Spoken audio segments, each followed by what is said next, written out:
nouvelles méthodes de production, durables et socialement responsables, sont les innovations agricoles en démonstration chez les bénéficiaires des projets financés par le Fonds compétitif pour l'innovation agricole durable, FCIAD.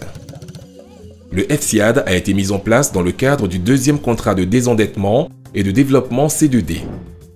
Composante 2.1 du programme filière agricole durable de Côte d'Ivoire, FADSI, dont la convention d'affectation a été signée le 28 avril 2016 entre la Côte d'Ivoire et l'Agence française de développement AFD, le FCIAD est mis en œuvre par le FIRCA. Doté d'un budget de 5 milliards de francs CFA, les activités du FCIAD couvrent 5 thématiques, à savoir la gestion durable de la fertilité des sols, la gestion efficace de l'eau, la mise au point d'itinéraires techniques innovants assurant la protection de l'environnement, la lutte contre les maladies à parasites ou à virus et les insectes nuisibles qui affectent l'agriculture ivoirienne et l'amélioration de la qualité des produits et la bonne gestion des intrants. Depuis le démarrage du FCIAD en juin 2016, le FIRCA a lancé 5 appels à projets qui ont permis de sélectionner et financer sur 317 dossiers reçus 44 projets qui répondent aux préoccupations exprimées par le monde agricole ivoirien. Il y a une grille, bien entendu, d'évaluation. Le comité scientifique et technique retient les meilleurs projets en termes de qualité scientifique et les propose maintenant au comité de pilotage. Il n'y a pas de place pour la complaisance. Il faut argumenter, il faut présenter, il faut faire comprendre. Il y a une transparence, tout ce qui est rejeté est expliqué. Et si vous n'êtes pas d'accord, vous pouvez contacter la cellule. Ces projets sont mis en œuvre par 22 structures, universités nationales, instituts de recherche, sociétés coopératives, ONG et structures d'encadrement, en collaboration avec les bénéficiaires. Les technologies diffusées à travers ces 44 projets touchent environ 13 000 bénéficiaires dans 29 régions sur 31 et dans 71 départements sur 108 que compte la Côte d'Ivoire. Le travail responsable que ce comité a fait pendant ces 4 dernières années nous ont permis de sélectionner 44 projets, tous aussi importants les uns que les autres. Les projets qui ont été sélectionnés au cours de ces 4 dernières années renferment de bonnes innovations. Le tout, c'est de pouvoir les vulgariser. Et si ces innovations-là sont bien vulgarisées auprès des paysans, auprès des producteurs agricoles, nous sommes certains que ces projets pourront participer au développement agricole de notre pays.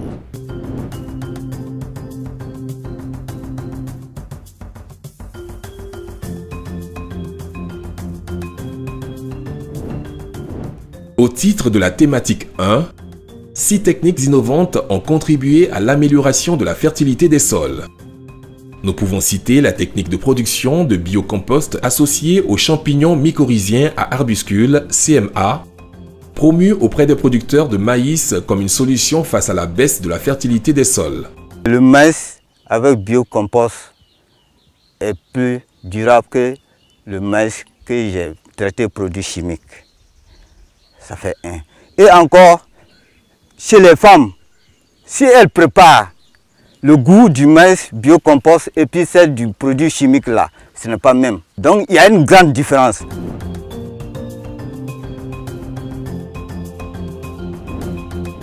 Un paquet de 5 technologies de gestion des sols et de l'eau, consacré à l'intensification écologique de la culture du manioc, a également été diffusé en vue d'améliorer la productivité du manioc. La plantation qu'on faisait avant là, appelée la plantation villageoise, avec ce qu'on est en train de faire, c'est pas pareil. Il y a de l'amélioration dedans.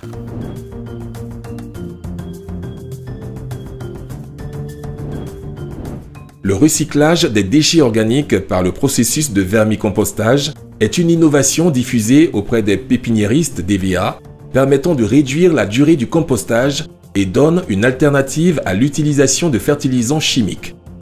La vermitechnologie, c'est une technologie pour produire 2 types d'engrais, c'est-à-dire l'engrais organique qu'on appelle le vermiwash et puis le vermicompost. c'est-à-dire le vermi-wash, c'est l'engrais qui est en granulé et le vermi-wash est de l'engrais en forme liquide.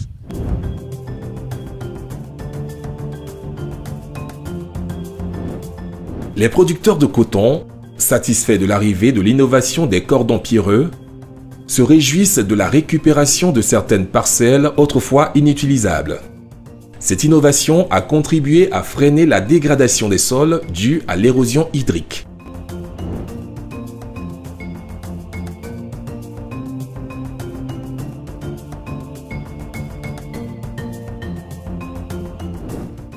Concernant la thématique 2, 6 technologies ont été mises à la disposition des bénéficiaires afin d'améliorer leur productivité et leurs revenus. Ainsi, la démonstration de l'association riziculture-pisciculture par juxtaposition de l'étang piscicole et du casier rizicole en milieu paysan a donné l'occasion aux producteurs de découvrir une nouvelle innovation qui leur permet de diversifier leurs sources de revenus. On a eu un projet test et on a fait 2 casiers témoins qu'on a fait. Il y avait une parcelle qu'on a alimentée à partir de l'eau de l'étang. Il y a une autre parcelle qu'on a appliqué l'engrais minéral. Et il y a une autre parcelle où on n'a rien appliqué. Tout le monde était là pour apprécier. Dans l'appréciation, on a vu que la parcelle cultivée avec l'eau de l'étang, vraiment c'était super. La production c'était normal, le développement c'était même normal. Le riz a bien épié, des épis longs avec des grains qui sont bien remplis. Vraiment, on était contents.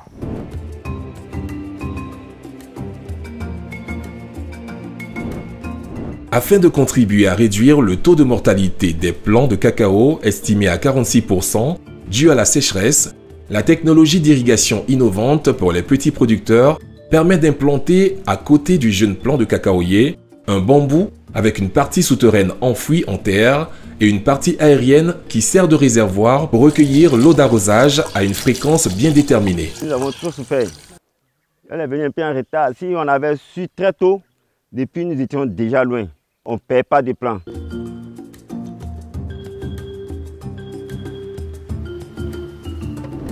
L'utilisation de la technologie de l'extrusion de son de céréales offre une opportunité aux pisciculteurs d'optimiser l'utilisation des aliments et de réduire les durées d'élevage de 6 à 4 mois par rapport aux poissons nourris avec l'aliment en poudre. Dans nos recherches, nous sommes tombés sur un type d'aliment qui était fabriqué ailleurs et qui permettait de moins polluer l'eau. C'est dans ce cadre que nous avons, il y a 5 ans de cela, acquis nos premières extrudeuses, c'est des toutes petites extrudeuses, pour expérimenter nous-mêmes ce type d'aliment, qui est un aliment granulé extrudé, qui flotte et donc qui ne coule pas. Ça fait 3 ans que je fais mes poissons. Donc avec le son de riz là, vraiment c'est trop lent. Avec le son de riz, quand on donne, le vent prend un peu reste en bas, les poissons trouvent un peu. Donc ils ne sont pas satisfaits, ils ne grossissent pas vite. Mais avec le nouveau son qu'on nous a donné là, vraiment ça va. 1 à 2 mois, toi-même quand tu pêches, tu fais contrôle de pêche là, tu vois que ça va un peu. Aussi, des blocs alimentaires utilisés dans la pisciculture améliorent la productivité du tilapia et permettent aux pisciculteurs de vaquer à ces occupations sans être obligés de revenir au cours de la journée pour l'alimentation des poissons.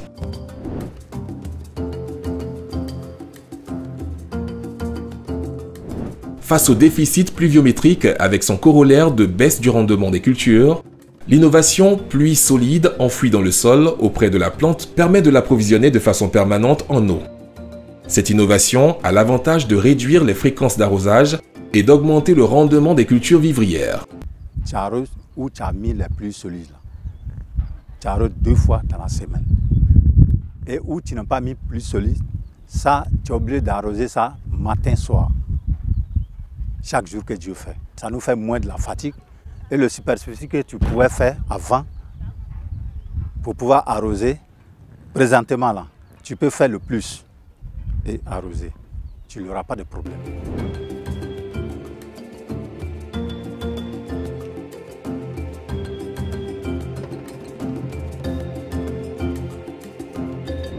Pour la thématique 3, 15 itinéraires techniques innovants ont été déployés sur le terrain. En effet, afin d'apporter une réponse locale à la dépendance à l'importation de certains ingrédients dans la fabrication des aliments pour l'élevage de lapins, le FCIAD a financé la diffusion d'aliments granulés à partir des plantes fourragères locales pour améliorer la productivité des élevages en Côte d'Ivoire.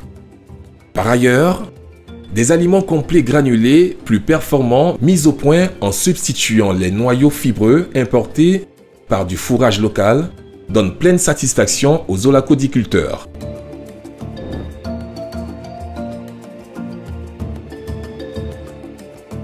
Afin d'optimiser le reboisement, une parcelle de démonstration pour les plantations en mélange a été mise en place au sein de la forêt classée de la Ténée à Oumé. Cette initiative permettra aux opérateurs de la filière bois de sécuriser la production de bois d'œuvre et d'énergie et de maintenir les services de l'écosystème. Nous avons 49 petites parcelles d'1 demi-hectare et sur chacune de ces petites parcelles, nous plantons des essences forestières locales de la zone semi-décidue, soit en plantation pure, soit en plantation en mélange. On va retrouver des essences comme le bété, le tiama, l'iroko, l'assan, l'acatio, etc. Il y a plus d'une quinzaine d'essences qui vont être plantées et pour lesquelles on va accompagner la plantation avec de l'agroforesterie pendant les premières années. Toujours à base de bananes plantains, mais avec plusieurs cultures vivrières qui seront associées pour que l'investissement de plantation forestière au départ puisse être compensé par les productions agricoles qui se font sur la parcelle.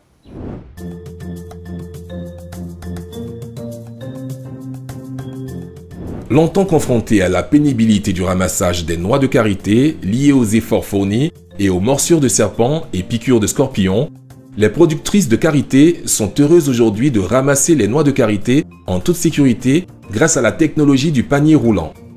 Cette innovation permet aux femmes de ramasser 3 à 5 fois plus de noix en peu de temps. Vraiment, avant, quand on ramassait à la main, c'était très difficile. Maux de reins, les piqûres de piquants, morsures de serpents, scorpions, les abeilles surtout, tout ça là-bas, vraiment ça nous fatiguait.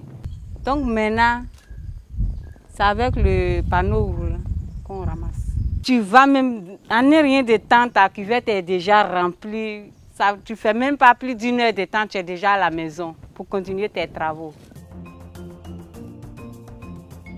Afin de contribuer à relever le défi de l'autosuffisance en riz, le système de riziculture intensive, SRI, est diffusé auprès de plusieurs riziculteurs qui en apprécient la performance agronomique. Aujourd'hui, avec moins d'intrants, notamment une très faible quantité de semences, 8 à 10 kg par hectare contre 60 à 80 kg habituellement, une fertilisation minimisant les engrais minéraux et peu d'eau d'irrigation, le riziculteur obtient des gains de rendement en paddy de 45 à 164% comparé aux pratiques paysannes habituelles.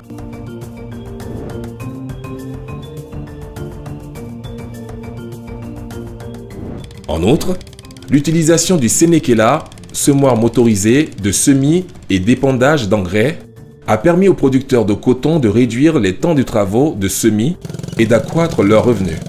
En effet, le Sénékéla permet de semer 4 hectares par jour de coton, tandis que dans les conditions actuelles, un homme employé à plein temps mettrait 10 jours à semer 1 hectare. L'arrivée de la machine nous fait plaisir parce qu'avec la machine, tu as une personne pour travailler pour 1 hectare en une demi-journée. Alors que sans la main d'œuvre aujourd'hui, tu ne peux pas évoluer. Une seule personne ne peut pas travailler à une charrue. L'exemple, vous voyez derrière moi, il faut 3 personnes. Alors qu'il y a les enfants, il faut les envoyer à l'école. On dit de ne pas travailler avec les enfants au champ. Vraiment, pour respecter tout ça là, il faut cet appareil qui est venu, qui va nous aider beaucoup à éviter ces genres de trucs et puis nous avancer dans notre tâche.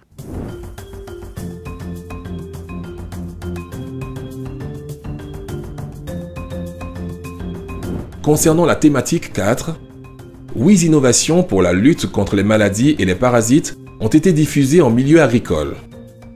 C'est le cas de la démonstration de l'utilisation de plantes barrières composé de plants d'acacia et ou de caféiers comme bouclier autour des champs de cacao.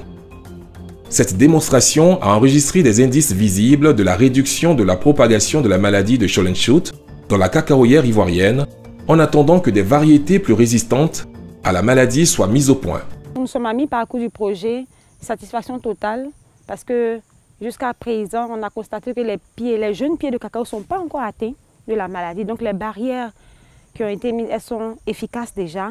Donc le projet est le bienvenu. Donc nous encourageons tous les producteurs à adhérer au projet, à la vision de Barco pour améliorer la production de la cacaoculture en Côte d'Ivoire.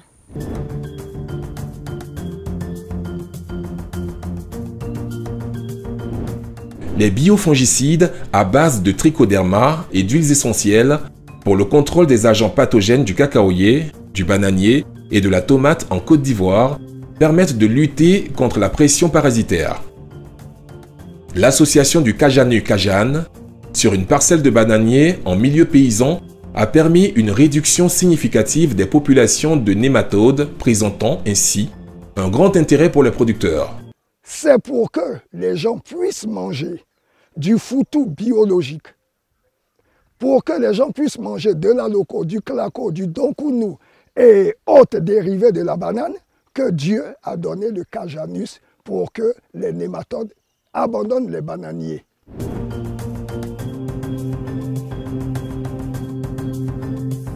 Des méthodes naturelles de lutte contre les insectes, les champignons et les nématodes ont été apprises aux producteurs de légumes et de maraîchers à travers des formations des bénéficiaires en langue locale. Ces formations se sont focalisées sur la production de biopesticides et de répulsifs naturels, principalement à partir des grains de Nîmes. Les bénéficiaires ont également appris à reconnaître les maladies et l'impact des ravageurs sur les plantes. Les problèmes qui étaient là, il y a des bêtes qui gâtaient nos choses, aubergines, gombo. Mais les bêtes mangeaient ça, des fois d'autres viennent, ils font les feuilles que ça devient sèche. D'autres aussi viennent, ils sont dans les feuilles et puis ça devient autre chose. Donc ça devient boule-boule comme ça, on peut rien. Même des fois, même ça rentre dans les racines. Ça gâte les tomates. Des fois, les tomates sont là et puis une fois, tu vois, ça devient sec. Donc on ne peut rien produire. Même si tu as fait 1 hectare ou si tu as trop dedans, c'est une seule cuvette. Comme ça ne nous arrange pas.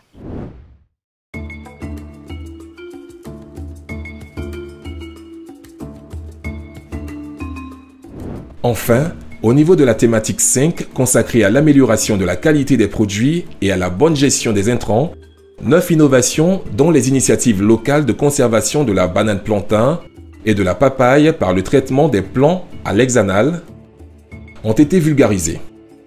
Cela a permis de retarder la maturité des fruits tout en donnant l'opportunité aux producteurs de mieux planifier les récoltes et les ventes selon la demande du marché. Dès qu'on a fait le traitement, on a constaté que le mûrissement tardait. Maintenant, quand on voit un peu, on fait la différence entre les parcelles traitées et celles qui n'ont pas été traitées. Vous voyez que les parcelles traitées, déjà, il y a encore des fruits dessus. Or, celles qui n'ont pas été traitées, déjà, on a fini de récolter. Ça m'a aidé. Parce que jusque-là, encore, vous voyez, j'ai encore de l'argent encore dans le champ. Ce qui est là, au lieu que ça mûrisse et pourrit, c'est encore là.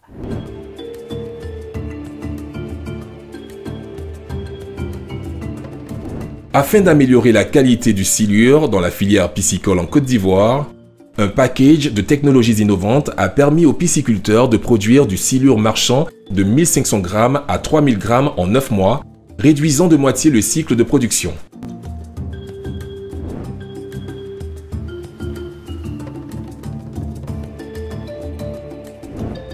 Concernant la transformation et la valorisation des produits agricoles, 13 sociétés coopératives et regroupements de femmes ont été formés sur la technologie de valorisation de la pomme de cajou par la production de jus et de liqueurs.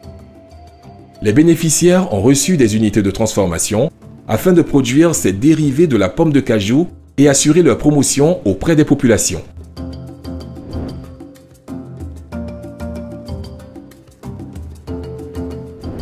En outre, la valorisation des coques des noix de cajou en charbon comme substitut au charbon de bois et au bois de chauffe, offre une alternative pour les ménages.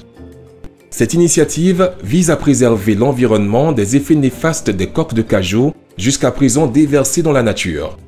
Leur valorisation apporte en outre des revenus aux femmes par la réduction des frais pour l'acquisition du combustible pour la cuisine. Notre problème, c'était de régler le problème des coques qui représentent quand même 80% de notre masse de matières premières. Et donc, on a sauté dessus. Heureusement, ce projet a marché. Et donc, ça nous a permis de régler deux problèmes, et même, je dirais, plusieurs. Parce que d'abord, avec l'équipement que nous avons maintenant, nous arrivons à régler le problème de pollution de l'air à travers la fumée noirâtre qui se dégageait, puisque avec ces installations, on arrive à transformer le CNSL qui est contenu dans les coques en gaz. Et donc, ce gaz permet donc d'alimenter nos fours et de régler le problème de fumée. Ensuite, les coques qui font une combustion dans le four sont transformées à la fin en charbon. Quand nous sommes arrivés ce matin, nous avons pesé 1 kg de charbon à base de bois et 1 kg de charbon à base de coque de cajou. Mais quand nous l'avons mis dans le fourneau, on s'est rendu compte que c'est demi-kilo de charbon de coque qui est rentré, alors que les 1 kg de charbon sont rentrés dans le fourneau. Maintenant, quand on a fini, l'allumage au niveau des coques s'est fait plus rapidement qu'au niveau du charbon de bois. Et quand on a mis les deux marmites autour au feu, on s'est rendu compte que la marmite qui était sur le charbon à base de coque a bouilli plus vite que celle qui était au niveau des charbons de bois. Au total, la mise en œuvre réussie des projets FCIAD a établi une véritable dynamique de collaboration entre la recherche-développement et les acteurs des filières agricoles. Cette collaboration très appréciée par l'ensemble des acteurs a permis de mieux adresser les préoccupations des bénéficiaires. Au-delà de la promotion de cette innovation plantation en mélange, la dynamique de projet, c'est aussi quelque chose de très très important pour fédérer les forces de différentes organisations, de différents partenaires qui n'ont pas forcément l'habitude de travailler ensemble. Donc moi j'appartiens au CIRAD, donc je suis là, je suis affecté à l'INPHB en partie grâce à ce projet. On travaille aussi à la SODEFOR, le démonstrateur est situé sur des terrains de la SODEFOR. On est en partenariat avec le CNRA, avec l'université Peleforo Gong Koulibaly à Korogo, où on a des actions aussi dans le nord du pays. Et donc, je dirais, il y a les aspects techniques, économiques, etc. du projet, mais il y a aussi faire travailler ensemble les acteurs qui actuellement sont les plus appropriés pour travailler sur ces questions de reforestation et leur donner les moyens de réfléchir ensemble pour trouver les solutions pertinentes. Je suis allé voir le docteur Kimsey pour lui exposer nos difficultés dans le domaine de l'élevage du lapin. Il m'a compris, il a travaillé à la résolution de nos problèmes. Mais vous savez, la recherche sans financement n'est absolument rien. C'est comme un véhicule sans moteur. Eux, ils sont la partie recherche. Le FCIAD est la partie financement. Nous sommes la mise en pratique de la recherche. Donc je pense que si cette trilogie-là est respectée, bon, l'éleveur de lapin ne peut qu'être toujours bénéficiaire de la recherche et du financement qui sont mis en place pour l'évolution de la culture en Côte d'Ivoire. Au vu des résultats obtenus et nos visites sur terrain, nous permettent de dire que le FCIAD mérite d'être poursuivi. Parce qu'on a vu des choses extraordinaires, des innovations qui étaient vraiment innovantes, pour employer ce thème-là. Donc, je pense que c'est un projet pilote, ça mérite d'être poursuivi. Et ça fera du bien aux acteurs. Par ailleurs, afin d'encourager les inventeurs et valoriser les innovations, le FCIAD organise depuis 2017 le concours d'innovation agricole durable CIAD.